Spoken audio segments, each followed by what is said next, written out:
Saya sekarang sedang bersama dengan seorang, boleh dikatakan legenda hidup nih, Masya Allah ya. Dr. Sanihu Munir, Ustaz. Assalamualaikum, Ustaz. Sehat, Ustaz ya? Waalaikumsalam warahmatullahi wabarakatuh. Masya Allah. Beliau ini yang saya tahu adalah dulunya seorang debater muslim yang sangat handal ya. Dulu waktu saya masih kafir, saya juga nonton videonya beliau. Masya Allah. Ya, jadi memang semuanya sudah qadarullah ya Ustaz ya. Ya. Alhamdulillah sekarang saya bisa bertemu dengan Ustadz Sanihu Munir. Saya ingin berbincang-bincang nanti ya mengenai mungkin sedikit perjalanan Ustadz Sanihu Munir dulu, boleh ya? Oh iya, iya. Ketika bagaimana bisa menjadi seorang kristolog gitu. Siapa yang nyuruh gitu ya? Mengungkap misteri masa lalu. Misteri masa lalu. Lah kan kita gini, kalau kita mengenal seseorang kan kita harus tahu begitu ya latar belakangnya Ustaz ya. Siapa yang suruh jadi kristolog begitu. Nah. Ya, terus bagaimana dulu perjuangannya, itu yang kita perlu tahu Ustaz. Supaya bisa menjadi inspirasi buat kita gitu ya Ustaz ya. Alhamdulillah kita nanti juga mungkin kita lanjutkan dengan sedikit perbincangan tentang materi-materi yang sering digunakan dalam perdebatan ya Ustaz ya. Itu juga sangat penting. Mudah-mudahan nanti bisa membawa manfaat buat para pemirsa ya.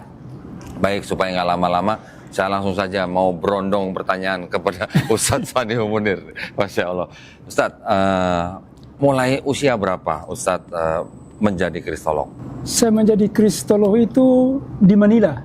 Oh, malah di Manila? Ya. Bukan di Indonesia? Ya, di Manila. Kok bisa di Manila? Ya, peristiwanya unik. Gimana tuh? Jadi saya sejak kecil juga tahu lah kalau Alkitabnya orang Kristen itu yang Bible itu, ya. Jadi saya tahu juga, tapi saya tidak tahu apa isinya. Oh gitu. Dan saya juga tidak ingin mau tahu apa isinya. Oke, ya. Terus? Terus saya berkuliah di Manila. Oh, kuliah di Manila. Ya, saya mendapat beasiswa kuliah mengambil Master of Public Health di University of Philippines, Makati. Bidang kesehatan ya Ustaz ya? Ya, di Manila. Di Manilanya, oke. Ya. Terus? Saya ambil bidang kesehatan. Terus yang lucu ini, apakah lucu atau menjengkelkan? Para mahasiswa baru, kami mahasiswa baru itu ada tukar menukar souvenir. Oke. Jadi souvenir. Saya itu secara kebetulan partner Filipina saya itu perempuan, Carmen Ramos. Katolik. Oh, terus? Ya, kalau Filipina itu rata-rata Mayoritas ya Katolik ya. Terus waktu tukar menukar tanda mata itu, ternyata saya diberikan Alkitab. Bible? Iya. Saya emosi luar biasa sampai berubun-ubun. Oh, dia ngasih tanda mata itu maksud dalam rangka Natal atau? Bukan. Tukar menukar karena mahasiswa baru. Oh, hanya karena mahasiswa baru. Ya. Apa dia tahu waktu itu Ustadz Sanihu Munir tuh karena dia tahu Ustadz bukan Katolik gitu? Tidak, memang itu kalau di sana, kalau kita diberikan Alkitab itu artinya sudah oleh-oleh yang luar biasa. Oh, oke. Karena termasuk buku tentang keimanan mereka. Tapi saya kan Ustadz marah dong? Marah, tapi mau apa lagi, tidak mungkin saya marahi perempuan. Jadi terus? Waktu itu saya mau apakan ini, andai kata saya tidak terlalu beriman itu, bisa robek-robek gitu. Iya. Tapi akhirnya saya ambil juga tuh. Saya bawa pulang ke rumah. Malah dibaca malah? Belum baca. Oh, belum baca. saya mau tahu dia ada apa dalam ini. Iya. Terus? Terus ketika waktu itu saya diberikan itu, saya betul-betul emosi. Ketika itu, tapi pada malam itu juga ini buku-buku yang saya paling benci, Tetapi saya tidak tahu apa isinya. Kenapa saya tidak baca dulu? Supaya saya tahu kalau saya benci itu memang harus pantas benci. Terus dari mana saya memulai? Al-Quran saya juga tidak biasa bacanya juga sebatas hanya untuk sholat dan sebagainya. Apalagi Alkitab. Saya tidak tahu apa isinya. Akhirnya setengah malam saya berdoa, ya Allah, tolong tunjukkan ini Alkitab ini yang benar atau Al-Quran. Pada waktu itu saya punya Al-Quran terjemahan yang dari Arab Saudi. Nah, jadi waktu itu saya termenung begitu, ngapain saya membenci Alkitab padahal saya tidak tahu isinya. Akhirnya saya pikir-pikir, bagaimana caranya saya mau tanya. Datang di pikir saya. Al-Quran cerita tentang Nabi Isa. Alkitab bercerita tentang Yesus. Jadi berarti apa ini? Berarti ini orang-orang satu. Tetapi kalau kita pertengkarkan berarti ada yang tidak sinkron ini. Akhirnya dari mana saya kalau Al-Quran kan saya sudah baca, saya pun masih kecil sudah hatam Al-Quran. Tetapi Alkitab ini bagaimana? Akhirnya saya tahu di dalam Alkitab ini ada cerita tentang Nabi Isa. Ada dalam Al-Quran juga cerita tentang Nabi Isa. Akhirnya saya mau mulai dari mana ini? Alhamdulillah saya ada Al-Quran bahasa Inggris, dan kemudian kalau Alkitab juga bahasa Inggris kan saya bisa mengertikan. Waktu itu saya dapatkan dari Al-Quran yang menceritakan tentang Jibril datang ke malaikat Jibril alaihissalam. Maria, engkau akan melahirkan seorang anak laki-laki yang akan dinamakan Isa Al-Masih. Tentu di Alkitab juga begitu. Saya cari, akhirnya ada. Saya dapatkan itu kalau saya tidak salah Lukas ayat 135 barangkali. Pasal 1 ayat 35. Ya, itu kan. Dikatakan, jawab malaikat itu kepadanya, Roh Kudus akan turun atasmu dan kuasa Allah yang Maha Tinggi akan menaungi engkau. Sebab itu anak yang kau lahirkan itu akan disebut kudus, anak Allah. Jadi itu ternyata ada cerita tentang Yesus sama di Al-Quran ada, di Alkitab ada. Terus saya teringat, kenapa cerita cerita tentang Yesus atau Isa Al-Masih di Al-Quran begini indah? Kenapa cerita Isa Al-Masih atau Yesus Kristus di Alkitab ini dia kok seperti ajaran penyembah berhala? Karena dia ini cerita tentang Yesus yang ada di dalam Alkitab itu cenderung ke ajaran penyembah berhala. Jadi bagaimana pada waktu itu di Alkitab kan, bagaimana aku bisa mendapatkan anak sementara tidak ada laki-laki yang menyentuh aku. Itu di Alkitab juga begitu. Saya kagum dengan jawaban Al-Quran di dalam Quran. Saya sendiri sudah jarang baca Al-Quran, jarang baca Alkitab, ayat-ayat itu ada lupa-lupa juga. Jadi sampai dengan sebelum kelahiran, sebelum deklarasi akan anak itu, kalau di dalam Islam kan jadi tidak ada masalah kan. Maria karena hal tidak mungkin, jadi dia merasa tidak mungkin tidak terjadi, mungkin ya kan, karena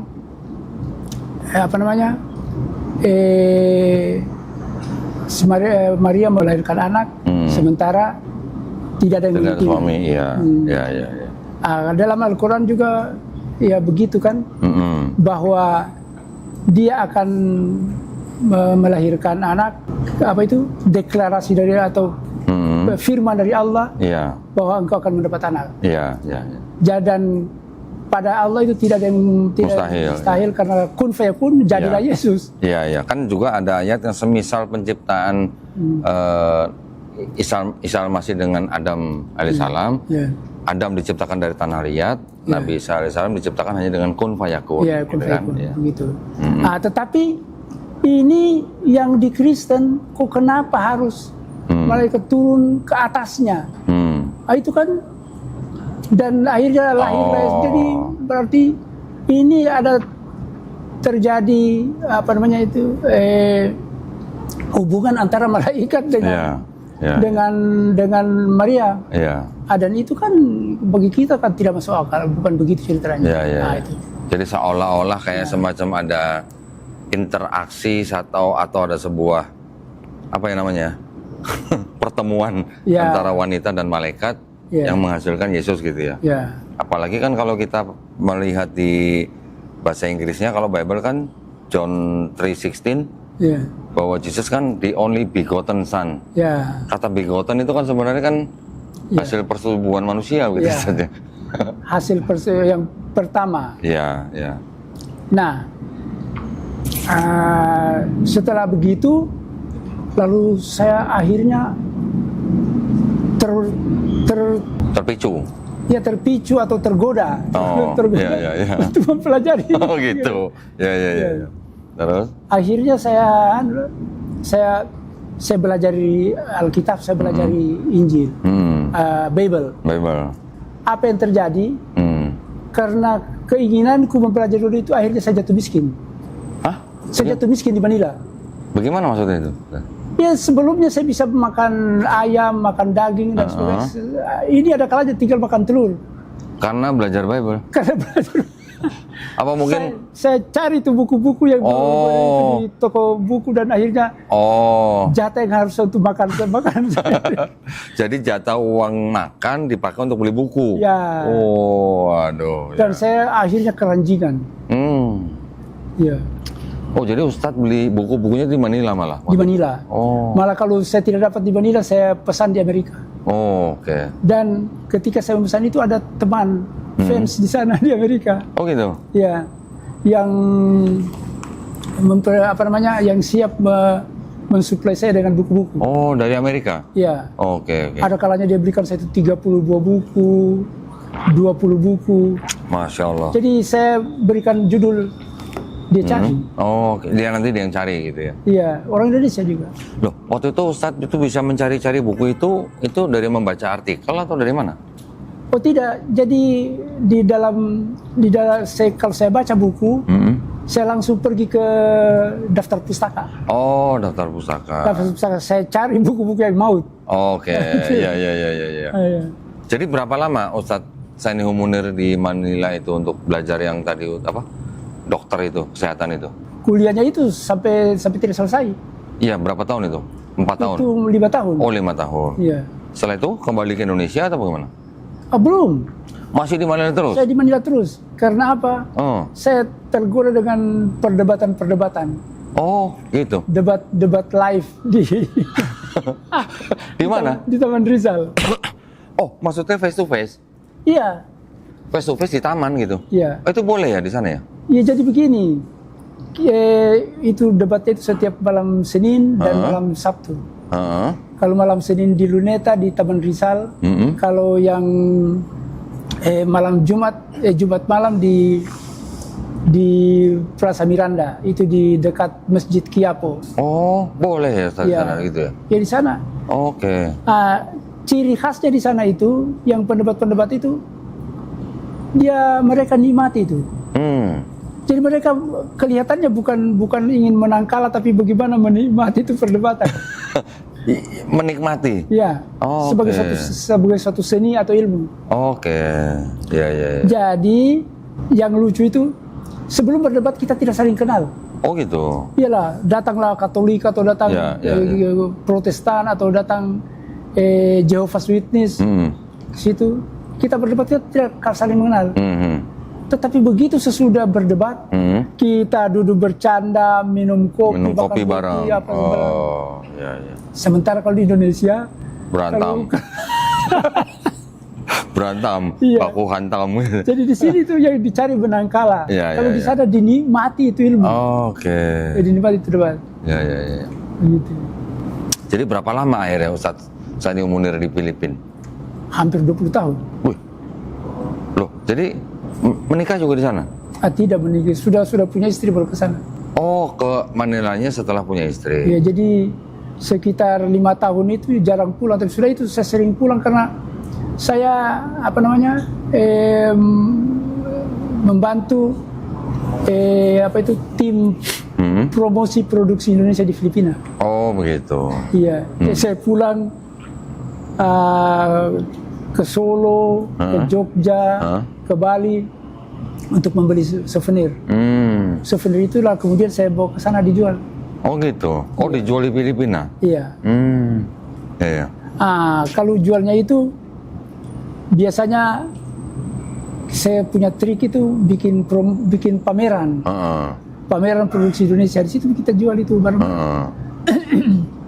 Yang lucunya itu barang, itu souvenir itu saya bawa ke Manila, itu di pesawat, ini barangnya berapa? 300 kilo, gitu.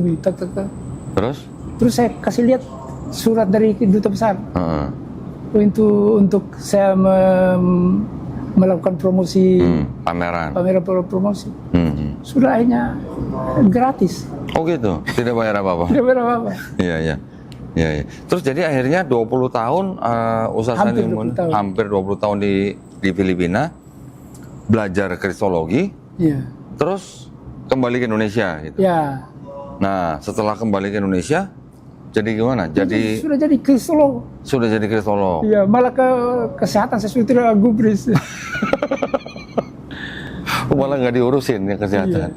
Akhirnya gimana? Jadi saya sering melihat Ustadz Sandi Munir kan berdebat face to face ya dengan para pendeta ya di Indonesia ya. Waktu itu masih ingat Ustadz dengan siapa saja waktu itu? Ya, saya masih dengan Dr. Cahyadi Nugroho. Dia apa di Solo atau Jogja orang kan? Ya, di Solo. Sudah itu dengan Robert ada Martin Sinaga, pendeta juga itu. Pendeta juga.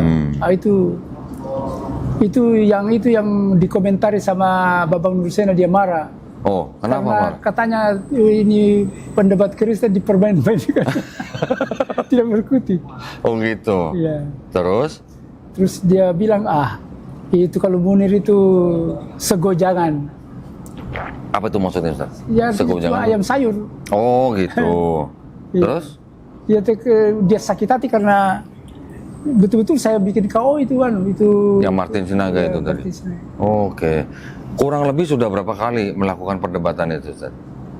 Oh, perdebatan yang di Indonesia? Bisa lebih 10 kali. 10 kali lebih ya? Iya. Masya Allah. Ya.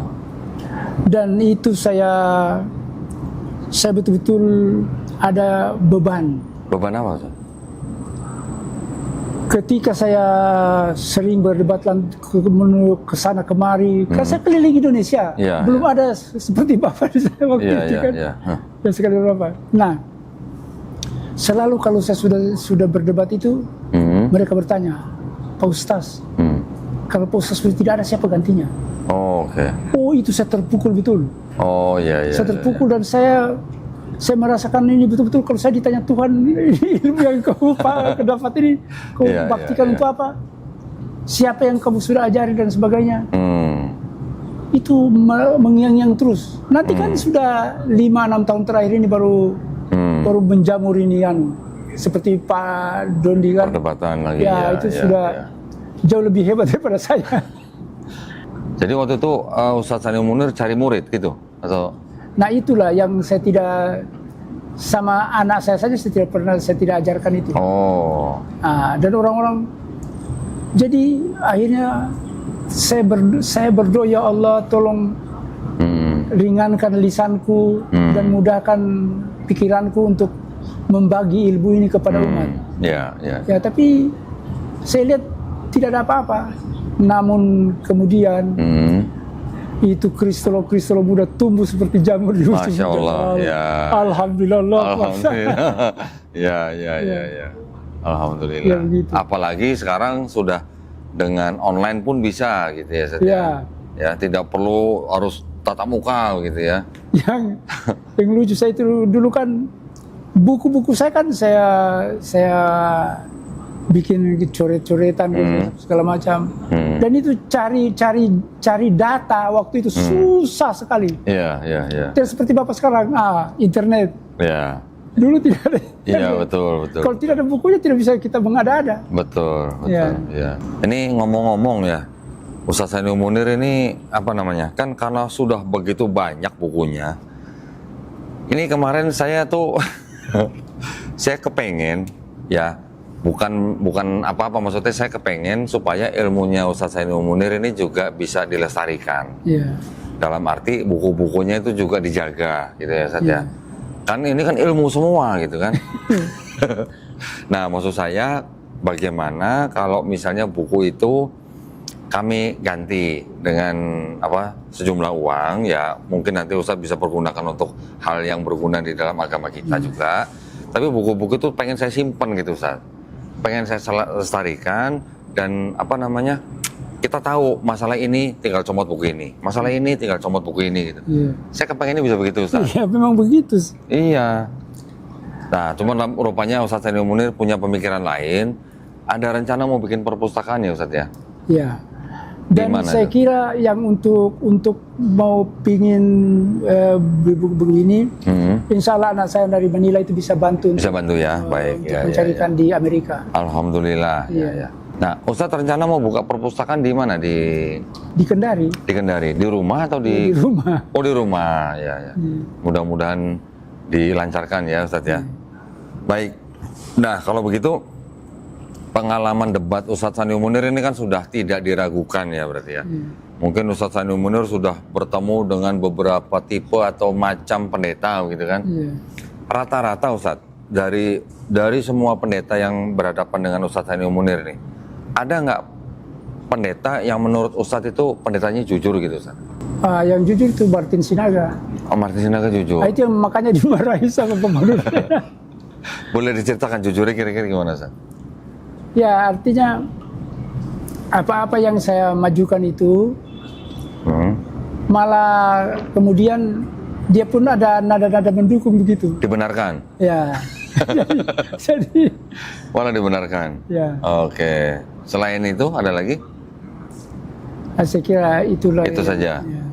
Nah, kalau begitu yang lain gimana? Asumsi semua atau bagaimana? Bagaimana?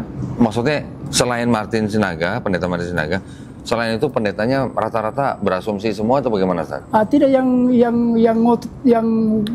menantang, apa artinya menghadapi saya juga dengan ala argumentasi itu Robert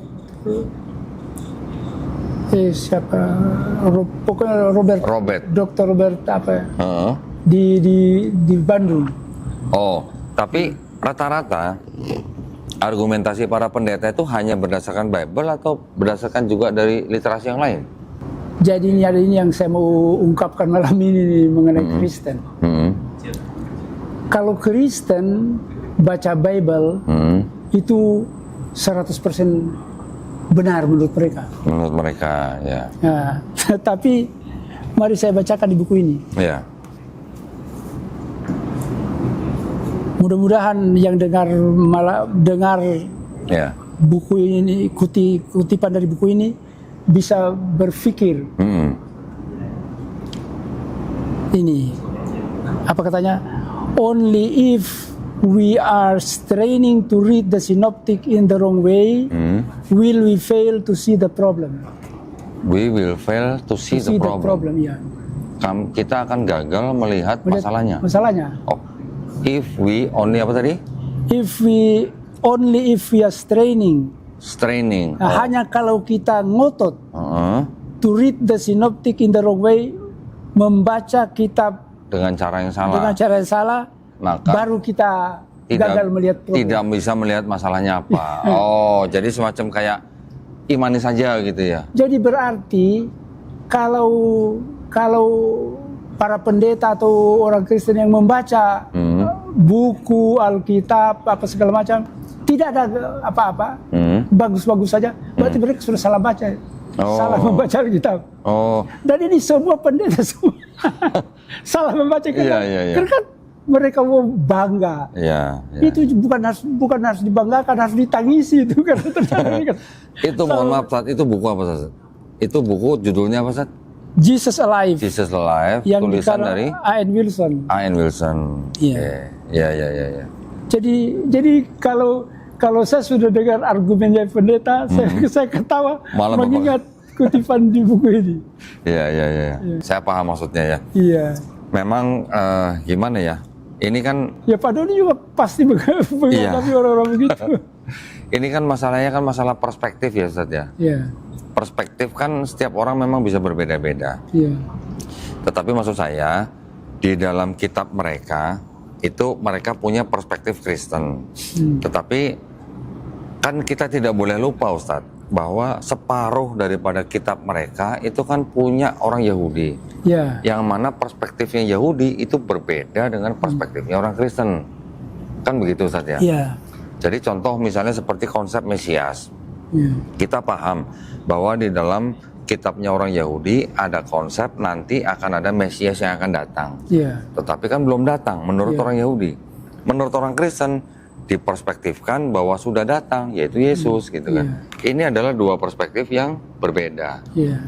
Tetapi berasal dari kitab yang sama gitu. Kitabnya Yahudi dipakai di dalam Kristen gitu. Iya. Nah, kan itu yang menjadi masalah ya, Ustaz ya. Jadi ini apa? Ada 3 istilah. Mesias, Christ atau Kristus, Kristus ya. dan Al-Masih. Al-Masih ya.